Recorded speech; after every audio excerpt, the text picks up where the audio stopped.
Hello guys, so ito na naman, nagdala na naman si Rex ng mga bulaklak galing doon sa inuupahan namin. Ayun, may bitbit na naman siya. Naiitatanim naman siya guys. Naging plantito na si Rex. Tuwang-tuwa si Iono.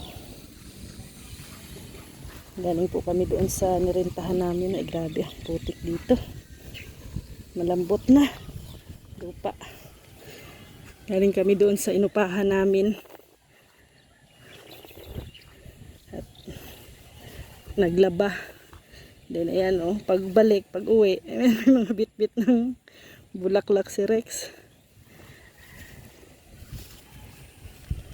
Baka bago kami umalis, kalbo na yung mga bulaklak doon. Inilipat na ni Rex dito.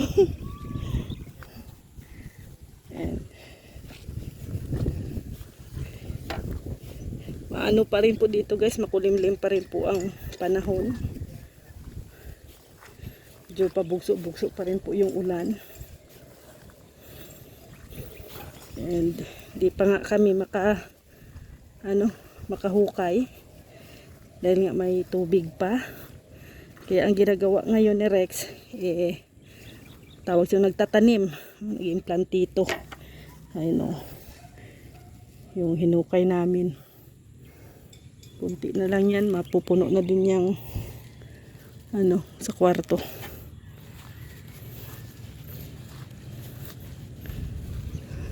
Yan.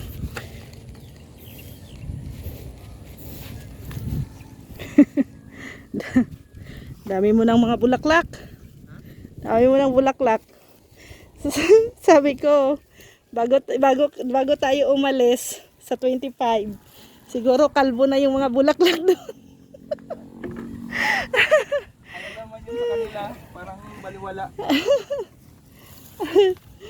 Nilipat na po ni Rex dito yung mga bulaklak. Pero yung mga dulo-dulo lang. Mga lang. Pero nagpaalam ako naman din. Nagpaalam naman ako. Nagpaalam ka saan? Sa puno? Sakala ko sa puno. Ayan Ayan, sure yan na mabubuhay. Kasi ayan may ugat na Diba? Iba yan. Ayan pa Oy! May kinuha pa siya. Ayan. Yan yung gusto ko din. Ito kasi yan yung ilalagay. Yung doon, mga alaga ko na mga plant. Kaso, tignan nyo, malaki ito dati. Tinutuka ng mga manok. Ayan. Yan na lang yung natira. Ito, tawag ito. Ito yung pinakagusto ko.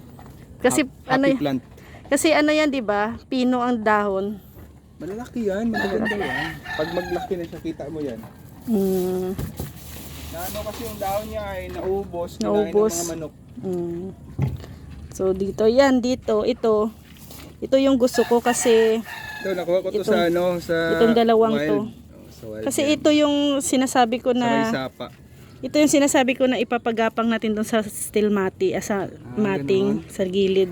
Ito din maganda din, tignan niyo. Ito yung kadugtong doon sa naputol na. Dito, yan, ito. Yung naputol ito siya Kasi yan ay 'di ba dumidikit sa dumidikit sa gumagapang. Kasi sayang man, pwede ko na yan putol-putol may ugat para magdami. Yan may mga ugat na. Putulin dito.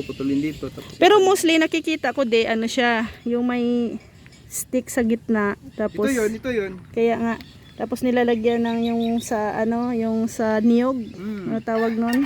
Husk. Coconut husk, tapos yun doon siya gumagapang. Yun. Ayan. So dito maganda na. Yan pag malagaan. Mas maganda yung dahon kasi pag hindi siya na-damage, kagaya nito na-damage na siya. Ito, hindi na naalagaan, nagliit na yung dahon niya. Malalaki kasi ito, maglaki pa. Pero yung gusto ko dito, kakaiba. Yan, yung butas-butas. Pero gano'n na talaga siya. Ganyan talaga yan yung design niya. So yan, magluluto na kami dito kasi yung aming kusina. Yan, magluluto na tayo. At ano yung ulam? Baka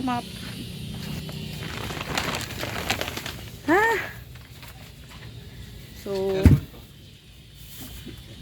tayo magluluto muna tayo ng tanghalian kasi tanghali na guys. Ano man 'tong buhok ko. Yan, yan, may headband nga tayo. Bukagkag naman yung buhok. So yan, plantito na po si Rex guys. Dami niya ng mga ano dyan, tanim-tanim. Kuha tayo ng ating kaldero at magsasaing muna tayo. Dito ko nilagay yung aming ano guys para hindi magulo doon sa loob ng barracks. Ito guys, aayusin ko to guys kasi yung stock po namin na semento ay ginamit po muna nila Kuya Red at Ate Lorny, no.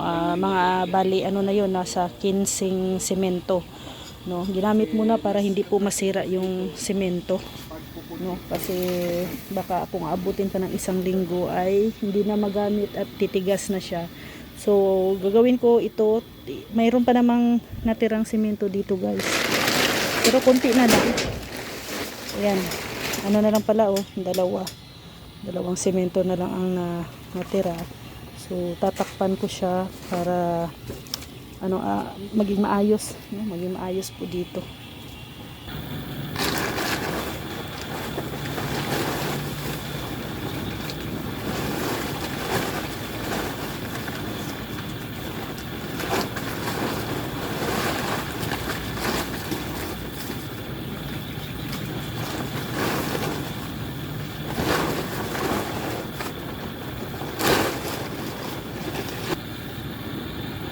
So ayan na guys, gifold ko na siya.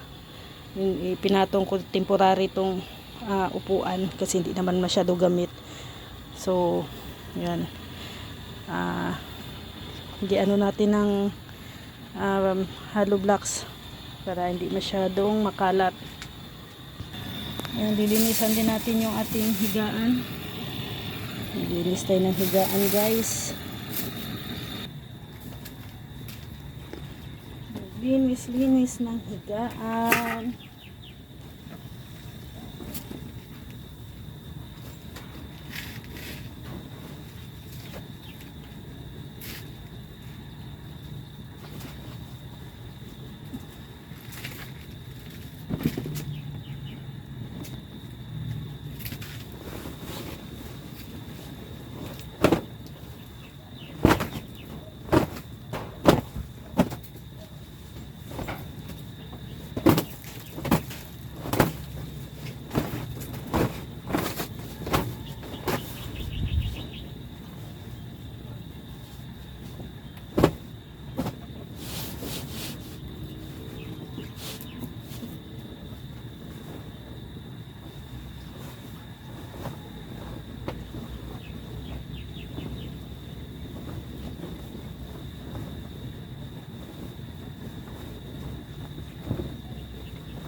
So yan na guys, no? Malinis na yung ating hinihigaan. Yan yung kunting damit lang namin yan for emergency. No? So yan, linis na tayo dito. So ito na yung ating lulutuin ngayon. Ayan. Meron pa naman akong mga rekado dito eh. Ano talaga ito? Ayan, dito ko nilagay yung ating mga condiments para mas mabilis nating makuha tuwing magluluto tayo. So yung asukal at saka kape, dito ko nilagay sa medyo baba. Kasi wala, hindi kasya dito sa ano ay sa taas. Ay, kasya naman sa taas kaso lang medyo malaki lang yung lagayan natin ng kape. Hindi siya bagay. So, yan. So, maganda talaga pag maliit lang talaga ang bahay, guys. Ano? Oh, bilis na. Dali lang linisan. Yan, kumukulo na yung ating kanin. Ayan, ay paintingan na lang natin. At ano na siya. Yan lang. Simpleng buhay. Bawal maarte, guys. No? Di tayo pwedeng mag-inarte-arte sa panahon ngayon. So yan, at magluluto pagkatapos ng kanin ay luluto na din tayo ng ulam tanghalian. At anong oras na?